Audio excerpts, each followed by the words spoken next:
This is the Texas Instruments BA2 Plus calculator.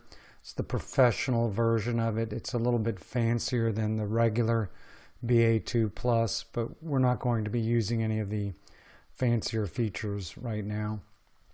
I just want to show you a few things about setting this calculator up and getting ready to use it, and how you would use the time value of money functions. First, there are a few factory settings that I don't like, and one of those is it comes from the factory with set to 2 decimal places.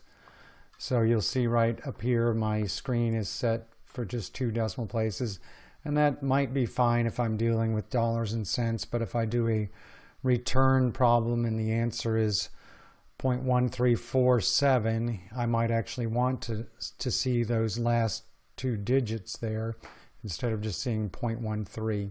So a quick setting change here to fix that is to press the second button, and when you press the second button, you'll see up on your screen there second shows up, but the second button calls up the memos above the keys. So when I press second, what I want to get to is the format function, and so I'll just press the decimal point and that will call up the format function. And one of the items I can change here is the number of decimal places. DEC equals 2 is the setting right now. My favorite way to change this, you could set it to 8 decimal places. You would just press 8 and then you need to press enter. So you see DEC equals 8. But I don't really want to see 8 decimal places all the time. So just press 9 and then enter. So you see DEC equals 9. And what that actually does is allows your decimal places to float. So if your answer is to 2 decimal places exactly, that's what you'll see. If it's to 3, that's what you'll see. If it's just a whole number like this 9, that's what you'll see. And it will go on up to a max of 8 or so decimal places. So that's one quick setting to change. Another thing you can change, and that I like to change, is if you press the up arrow key there, I move to a different setting here in the format area. And right now my calculator is set to CHN. Well, what does that do for me? I'll show you. So I did press second, and then above that is CPT, but I'm calling in the quit command. Right now, if I do 1 plus 2 times 3, we know the answer to that should be 7 if our calculator was doing math right, but what we get here instead is 9 when I press equals. So the calculator when it's set up in the chain format there, it does calculations in the order you enter them, not necessarily multiplication, division, raising to a power first. So let's go back and change that. So second, and then the decimal place gets us to the format function. I'm going to press the up arrow. I see CHN, and there's a little thing on your screen that says set, and then also the up and down arrow showing you can move through to other items. But press second and set, and you'll see I see now AOS on the screen. Second set gets me back to chain. There's only 2 options here. I want to leave that on AOS for algebraic operating system. Now press second and quit, and let's do that math problem again. 1 plus 2 times 3, and we get 7. So life in a mathematical sense is better. So one other thing to check here real quick with this calculator, they used to send it with the default setting guaranteed to help people get wrong numbers when they were doing time value of money calculations. But also if you change this setting yourself, you can't actually see that you've changed the setting, and if you don't remember that it's there, you'll be getting some wrong numbers.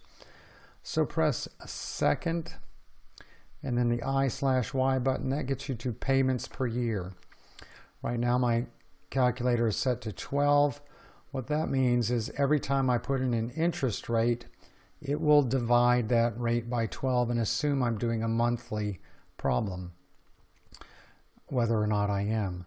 So with this calculator, I suggest that you change this to 1. So press 1 and then enter. And now, whatever you put in for interest rate, you should put in whenever you enter interest rate there, you should put in the correct periodic interest rate. So if your interest rate period is a year, put in an annual rate. If it's a month, divide your annual rate by 12, for example. So that's one more setting to change, and I'm pressing second and then CPT or quit to get out of that worksheet area. Now let me talk just briefly about using the time value of money keys. There are 5 time value of money keys there. To use them, what you want to do is input the numbers that you know and then solve or compute for what you need to know. So let's say we were trying to find the future value of $1,000 invested at 5% interest for 3 years.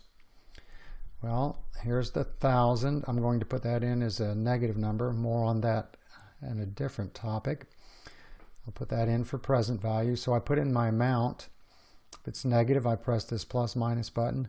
Then I put where I want that to go. So now I see PV equals minus 1,000. If I don't see that equal sign, the calculator doesn't have the info in there. So if it's for 3 years, I press 3 and then N, so N equals 3. We're assuming 5% annual interest rate, 5 and then interest rate. If you're not using one of these keys, definitely put in 0 and then the payment. So I'm not using that. Then what I want to know is what I'll end up with. So press CPT or compute and then what I'm solving for. So I get the future value is 1157.63.